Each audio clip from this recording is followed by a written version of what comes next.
Австрали төвтэй олон улсын баталгаажуулалтын компани Desert компани Монгол дахь салбарын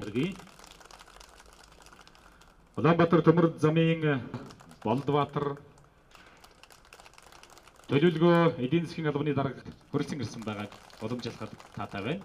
За мөн Улаанбаатар төмөр замын маань хүлээн авах ёслолын ажиллагааг албан ёсоор нээж та бидэнд цахилгаан эрчим хүч ус хангамжийн үйлчилгээг олон улсын жишгт нийцүүлэн хүргэсэн салбарынхаа хүчний зохицуулах орооноос 2020 он хүртэл олгосон цахилгаан түгээх, цахилгаанаар зохицуулалтыг хангах түүний туршилт тохируулах 0.3-аас 1.5 мегаваттын ус хангамж цахилгааны шугамсалж тамга төхөөрөмжийн засвар үйлчилгээ 188 км кабель шугам 207 дид станц хувийн тухай боломж томоолтой эзний ёсоор хандах мэрэгсэн чадварлаг нэг баг хамт олныг шаардлагатай бичиг баримтуудыг боловсруулах, үйл ажиллагаанд хэрэгжүүлэх ажлуудыг зохион удирдлагын тогтолцоо, байгууллагын зорилго, үндсэн чиглэлийг биелүүлэхэд шаардлагатай үйл ажиллагааны шаардлагыг тодорхой болгон аль болох наривчлсан тогтоосон журмуудаас бүрддэг.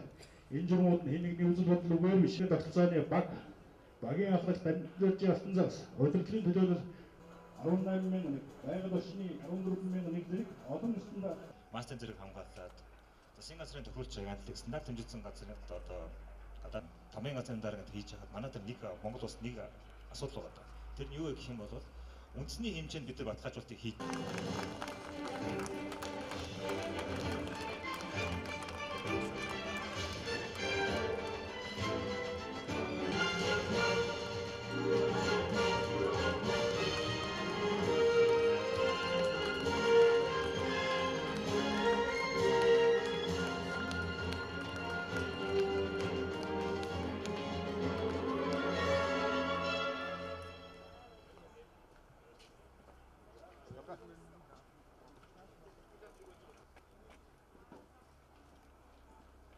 явцыг бол байна штэ.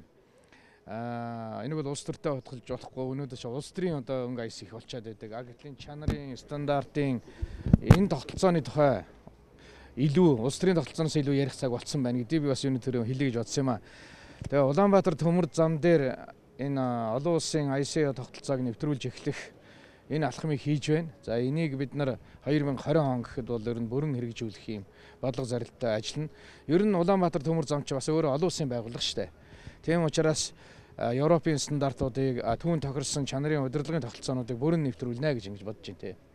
За чанарын удирдлага гэдэг бол бидэнд мэдээж эдийн засгийн маш их үр ашиг өгдөг гэж ингэж ойлгож байгаа. Дээр нь одоо хөгжлийн юм тогтвортой голдрол руу бас оруулна. За 3 дугаарт нь бас чанарын удирдлагын энэ тогтолцоо нэвтрүүлсний хамгийн том үр дүн бол энэ аюулгүй байдлын байгаа. Манай нисхийн салбар, төмөр замын салбар, за мэдээж автоеврийн салбар бол одоо 100% аюулгүй байх хэрэгтэй гэдэг ийм одоо зорилго, ийм чанарын шаардлага тавигддаг учраас энүүнд хүрэхэд энэ ICO гэдэг чинь хэрэг болох юм байна гэж ингэж одоо манай монголчууд, манай одоо ажил удирдах байгаа эсвэл энэ салбарт ажиллаж байгаа хүмүүс ойлгох хэрэгтэй байна гэж ингэж бодож байна.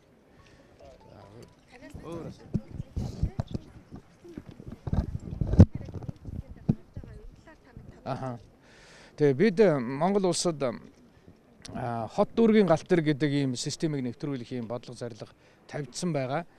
Тэгээ харамсалтай нь энийг одоо нэвтрүүлэх зорилтоор нэг ширхэг ийм рельсовый автобус гэдэг ийм хөдөлгөөн хүрэлтгүйн аваад ирсэн. Тэгэхдээ ганц одоо ийм тээврийн хэрэгслээр энэ төрлийн тээврийн үйлчлэгийг нээж чадахгүй юм байна.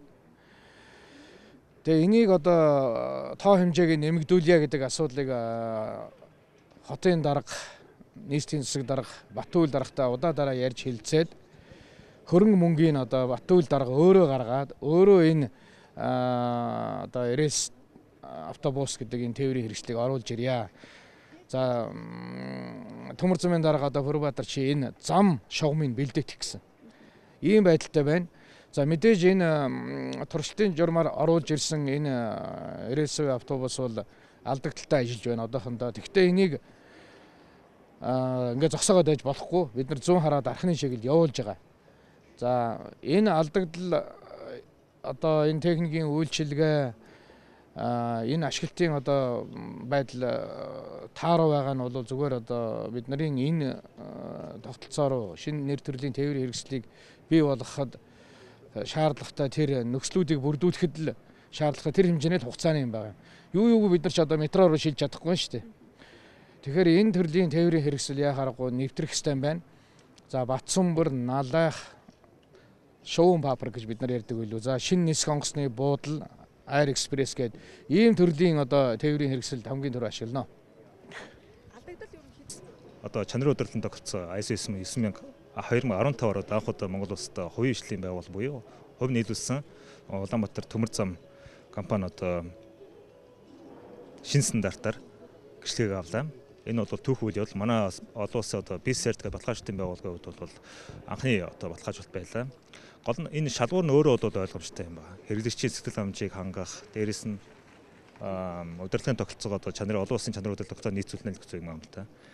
Энэ стандарт нь одоо зөвхөн BCERT-ээр яг баталгаажуулсны одоо давуу тал нь гэх юм бол ерөөс олон улсын баталгаажлалтын байгууллага баталгаажуулснараа л давуу тал. Манай үндэсний хэмжээнд бол манай стандарт нөхцөл баталгаажуулалт хийж байна. Бас 1-2 байгууллагаас хийдэг байгаа.